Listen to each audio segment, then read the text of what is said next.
让我们来看看今天的第一个词汇。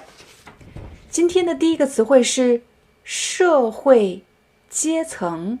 社会你已经知道了 ，society。阶层是什么意思呢？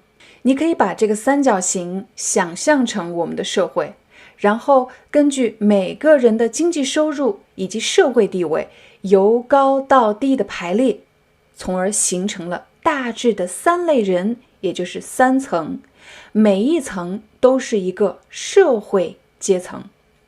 比如大多数人是在哪一层呢？大多数人是中产阶层，当然这里指的是比较富裕的国家。通常在一个比较富裕的国家，大多数人都是中产阶层。中产阶层的人越多，说明这个国家越富裕，生活得越好。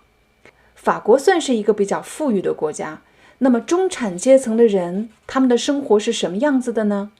在我看来，中产阶层的人一般他们有自己的房子，而且爸爸妈妈2个人都有工作，他们家可能还有1辆汽车或者2辆。这样的人在法国一般是中产阶层。让我们再来看看富裕阶层。富裕阶层的人的生活状态是什么样的呢？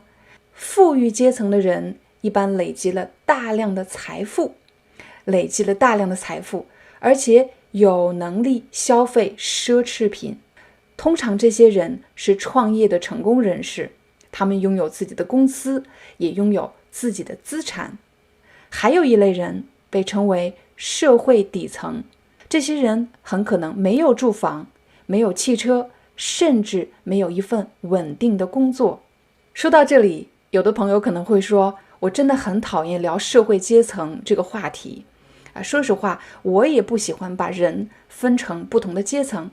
可是，如果我们都没有恰当的词汇来去描述这种社会问题的话，又怎么能够解决它呢？我相信，在很多国家都会讨论到一个社会问题，那就是贫富差异。贫就是贫穷，富就是富有。贫富差异的意思是指穷人和富人之间的差异有多大。在有的国家，贫富差异巨大。贫富差异巨大的意思是指穷人特别穷，而且穷人越来越多。富呢，富裕的人越来越富，穷人却越来越穷。我们就可以说贫富差异越来越大。聊完这个话题后，瞬间觉得自己压力山大，觉得这是一个社会问题，难道是我一个人能够改变的吗？在我周围，其实有很多人正在通过各种各样的方法，试图改变自己的命运。比如，有的人很努力的学习，想考上一所好大学，然后找到一份好工作，改变自己的生活，改变自己的命运。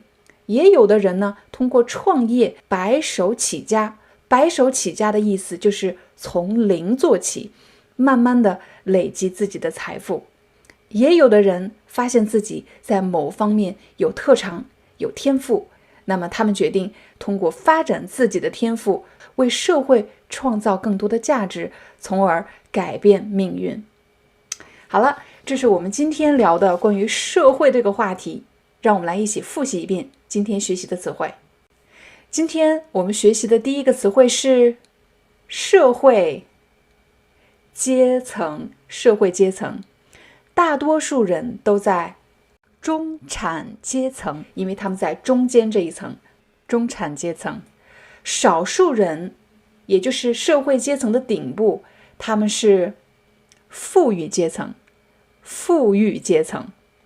还有一些人呢，没有工作，没有住房，他们的生活非常的困难，我们称为社会底层。社会底层。在很多国家都在讨论一个社会问题，那就是贫富差异变得越来越大的问题。作为个人，我们能怎么改变呢？我周围的人是通过什么办法来解决这样的社会问题呢？有的人去创业，也有的人努力学习，还有的人通过发展自己的天赋和特长来创造更多的价值，从而改变自己的命运。